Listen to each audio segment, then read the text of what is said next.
এক সপ্তাহ ধরে মাংস খেতে খেতে টায়ার্ড হয়ে গেছেন। বাসায় বেশ কিছু লেফটওভার মাংস রয়েও গেছে। নতুন কি করবেন ভাবছেন? তাহলে আপনার জন্য আজকের এই সাদা ভুনা খিচুড়ির রেসিপিটি। অর্থাৎ পুরনো মাংসকে কিভাবে নতুন রূপে নতুন রেসিপিতে রূপ দেওয়া যায় তার জন্য এই রেসিপি। চলুন দেখে আসি।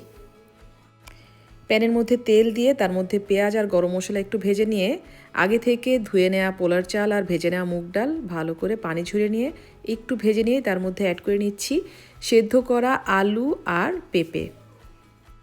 চাল, ডাল, পেঁপে, আলু সব কিছু বেশ কিছুক্ষণ প্রায় 7-8 মিনিট অল্প আঁচে ভেজে নিয়ে তার মধ্যে ফুটন্ত গরম পানি দিয়ে দিচ্ছি ডাবল। পরিমাণ মতো লবণ দিয়ে নেড়েচেড়ে দিয়ে ঢেকে দিতে হবে। খুব ভালো করে ফুটে ওঠার পর যে লেফটওভার মাংস আছে তার থেকে 1 বাটি দিয়ে দিতে হবে। মাংসের সাথে খিচুড়িটা ভালো করে নেড়েচেড়ে মিশিয়ে লবণটা আরেকবার চেক করে একদম অল্প আঁচে দমে দিয়ে দিতে হবে 20 থেকে 25 মিনিটের জন্য। ঠিক 25 মিনিট পর কিছু আস্ত কাঁচামরিচ আর 2-3 টেবিল চামচের মতো ঘি দিয়ে আবার একটু ঢেকে তারপর সার্ভ করে নিতে হবে। এই মাখো মাখো সাদা খিচুড়িটা রান্না করা মাংস দিয়ে কি যে মজা হয়!